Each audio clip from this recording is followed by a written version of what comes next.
I'm thrilled to have Tommy Robinson on. He is a independent journalist. He has been imprisoned in the UK for reporting on a sexual abuse case. I don't know all the ins and outs of the goings-on in Great Britain, but I do know that the reporting I have seen from him, he is just trying to tell the truth that there's a two-tier justice system, just like there is here in America.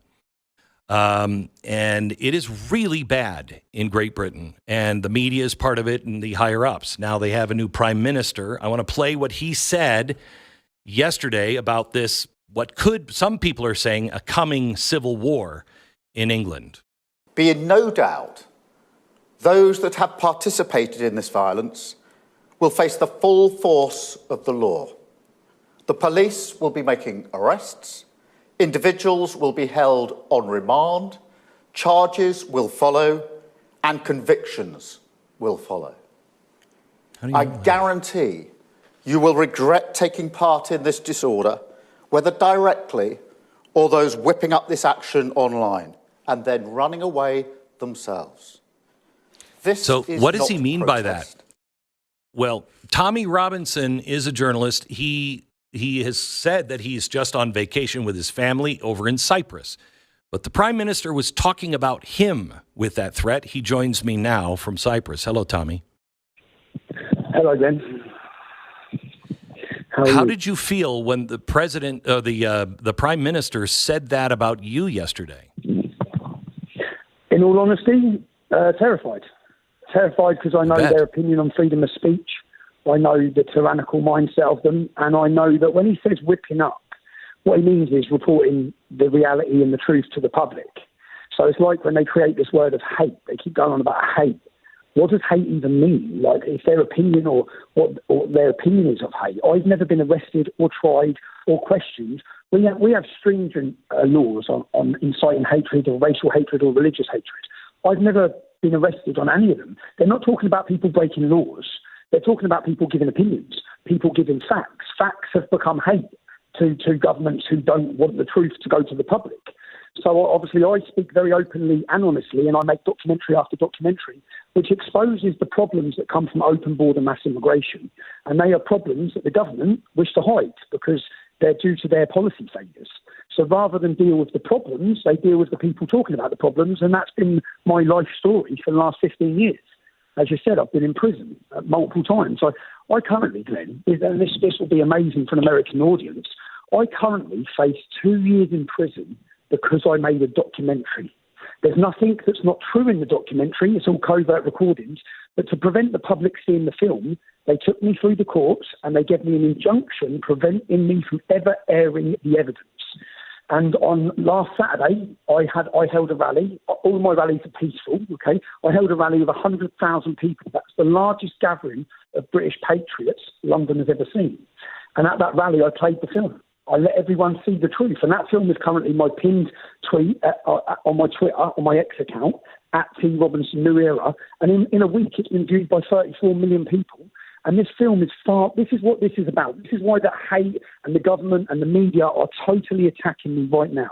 This is why they're trying to frame me as being involved in these riots, because the film is far bigger than Tommy Robinson. The film totally proves the weaponization of the judiciary to target dissident voices. It's what's happened to Donald Trump. It's what's happened to Steve Bannon. It's what's happened to Katie Hopkins across Europe. Anyone who speaks out, Geert Wilders faced the same. Marie Le Pen's faced the same. Morten Messerschmidt, the Danish People's Party. Any party that has opposed mass immigration, their leaders have been targeted through weaponized court cases. Now, my documentary proves that their entire story, they made a story that went worldwide. And I proved the entire story was fake. The entire story, and not just it was fake, but that I got covert recordings to prove that they bought the silence of employees from councils so they couldn't speak out. And then it's a long documentary, but I'd advise everyone to watch it. It's an important documentary, and this is a documentary that I now will face 2 years in prison for. So, Tommy, explain to the American people what happened, because there was the 3 girls that were stabbed, and everybody jumped to the conclusion because he was of foreign descent, non-white, Arab in looks. And everybody assumed that it was yet another cover-up because the police didn't come out with the facts. We don't know. I mean, we go through this all the time in America. So people started to stand up. And what happened? What were they saying? Look, I'll explain what's happened because this isn't the start. Yeah, this has been brewing for decades. Right. Anyone who's tried to talk out against immigration has been called a racist, smeared, attacked, and silenced. So that's what people have seen. In every town and city across our country that has an Islamic community, we've had a crime which the government and the media have called grooming. It's not grooming, it's rape jihad. In one town alone, I've done a 5-part documentary series in a town called Telford. Telford has a 1.7% Muslim population. There were 1,000 English victims in that town, young children. 5 of them were murdered, just in that one town. Out of the 1.7% Muslim population, it means there's only 3,500 Muslims. When you get into the women, the police investigation identified 200 culprits. The police investigation did. There's only 1,000 Muslim men. So that's 20% of the men were raping, torturing young English girls. Now, in that case, the police identified 200 perpetrators, only 11 faced prosecution. They didn't charge the other 189. And in Rotherham, we had 1,400 children.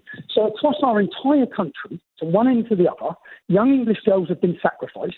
The cases have been hidden up. There's been a conspiracy of silence by institutional leaders, religious leaders, political leaders. All of them have conspired together. Now, this isn't Tommy Robinson's opinion, because there's been government research and government investigations and independent inquiries in many of these cities. In Rotherham, they found that the reason the police didn't deal with it, and Rotherham, again, 1,400 victims, it's only got a 3.7% Muslim population. There's not that many there, but there's 1,400 children who were raped.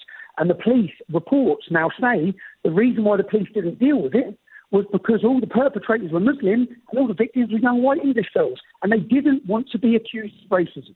So whenever anyone thinks about the power of political correctness, it's that powerful that it paralysed entire police forces from one end of the country to the other to stand by and allow the rape, prostitution and murder of young children. So that's been going on in our country. They hid it. They've had to deal with it. Since we formed an organisation, we started highlighting this across the country and we forced them to discuss it. They started making arrests. So all these different things have been happening. But what's made it brew very recently, since October the 7th, we have seen the support of Hamas in our capital city every single Saturday. We've seen the takeover of universities. We've seen the calling for jihad in mosque after mosque after mosque. We've literally seen them standing in our city, in our capital city, demanding Muslim armies commit jihad. And whilst they're doing that, the Metropolitan Police Force then come out and say there's different meanings to the word jihad. Well, not when they're calling for Muslim armies, there's not. Then we see ISIS flags, Hezbollah flags, and Hamas flags. And again, we're gaslit by our police force, who again come out defending it. So we've seen them calling for death of Jews. We've seen hatred like no other. We've seen them so emboldened. And whilst all this is going on, the police don't make any arrests. They literally stand by and allow people to support prescribed terrorist organisations that carry 14 years in prison for that crime. Like, they don't get arrested. They don't get met with police horses, with police dogs. So the country's watched all of this brewing week in, week out. And we've seen the police failure to enforce the law equally across all communities. They have a favoured community, the Muslim community, but they literally don't do anything. And then as soon as Patriots come out, I organised a rally. Where they've been going through our capital city, it was Armitage Day, which is our most sacred day where we remember our armed forces. And the members of the Muslim community in that pro-Hamas rally said that there's going to be no silence this year. Yeah? So they're going to come to the war memorials and the cenotaphs. So I made a video calling on British patriots to come down because we can't rely on our police. Because every Saturday, our war memorials were desecrated. Every Saturday. They spray painted on, they ripped down British flags, they set fire to our flags, and the police stood by. So we went in our thousands to London. And then when the police come out, it was ex-members of our military were with us, patriots were with us. The police come out and back charged everyone. Now, that was a scene that no one has seen the police do that to these terrorists or these jihadists. No one's seen it. So then the videos went viral, and then two-tier policing become part of British vocabulary from that point on. Suella Braverman was our Home Secretary. She came out and said the Metropolitan Police Force are enforcing two-tier policing. She was forced out of her job. So the British public have watched this brew and brew and brew. Then there was another rally. So this has continued. And then we had a soldier. So this is all in the space of 7 days, okay? We had a soldier wearing a full military uniform. And as he come out of his barracks in his house, a migrant who's been in the country 6 months jumps off of his motorbike, runs over and stabs him 12 times, starts butchering him.